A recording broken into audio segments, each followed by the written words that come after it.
The youngest is 5 and the oldest is 16. They're learning out the fun way this holiday period.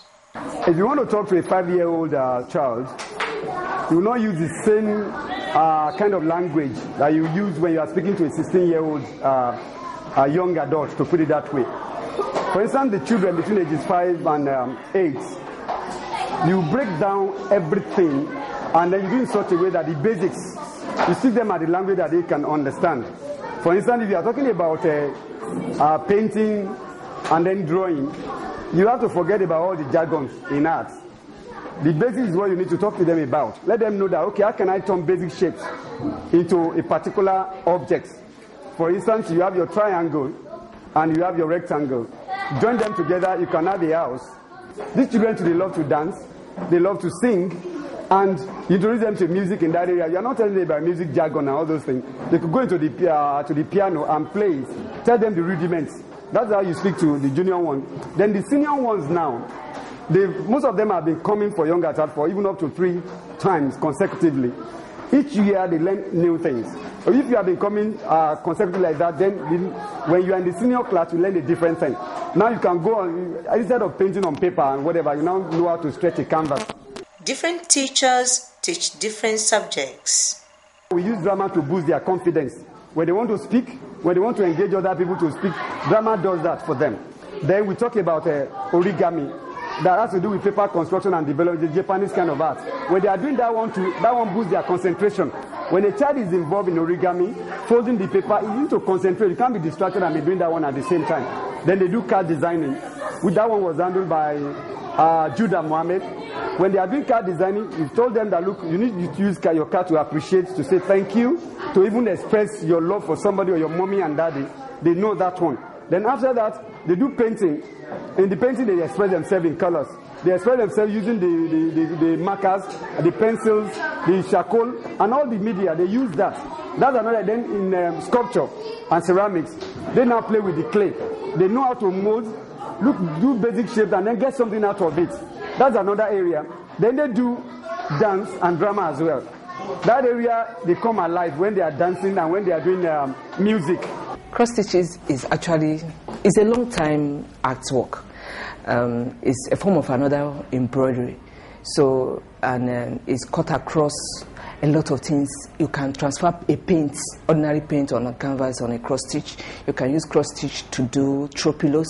You can use cross stitch to do, instead of somebody painting his or her portrait, you can transfer the portrait into a cross stitch and knit. The most important, you will knit, and it's calculated. You will count it, because it has to have a chart. It must have a chart. It's not something that you do on abstract, like you're just painting by imagination. You must look into your chart and you knit, because in the chart, the colors are separated with a symbol that differentiates any color shade. So from there, you work. Though an arts program, these children are encouraged to pick up habits that will help them as they grow older. Cross stitch is actually really fun, but the thing is, it's time consuming though, but it's interesting. That's if you put your mind to it. And then also it deals with calculations though. This is a lighthouse, with different colors of threads and the fabric, but it has to do with like some sort of water. It has to do with seas, like boats, it has to do with both land and water and other stuff. Cross stitching to me is very time consuming. Like, if it helps with your concentration, because you always have to, well, it's an artwork basically. You use a needle and pass thread through it, and then you make patterns on a fabric. It's called Ada fabric, and then you end up making a picture, and then it's really pretty. The children are also encouraged to learn a foreign language. The days of the weeks are, in French, lundi, mardi, mercredi, jeudi, vendredi, samedi, dimanche. And the months of the year are janvier, février, mars, avril, mai, juin, juillet, août, septembre, octobre, novembre, décembre. This workshop is designed to help these young ones discover their talents, especially in the arts. It has been really fun. I enjoyed it. We have been doing cross-stitching, sculpture, drawing and painting, and I've really learned a lot of things. First, I didn't actually know. When I came, I was really shy, but now I have the courage to stand out and speak to whoever I want to. I think the reason my mom sent me here was so that I can learn about art and my art grade will increase. The things I really enjoy here are ceramics and cross-stitching.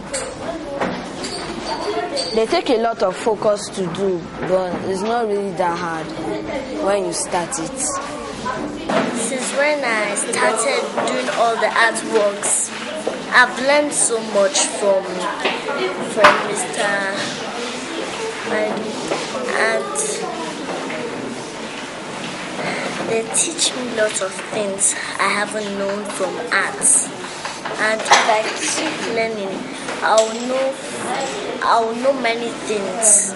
If I go to my school, I'll know many things about art. It is expected that they will become innovative and solution-minded adults in the near future. We are doing this, helping this country, Nigeria, because these are the leaders. People say they are the leaders of tomorrow, but they are leaders right from now on. We are building them up. We are letting them realize that creativity is not limited to drawing and painting. If you need to solve national problem, you need to be creative to solve a national problem.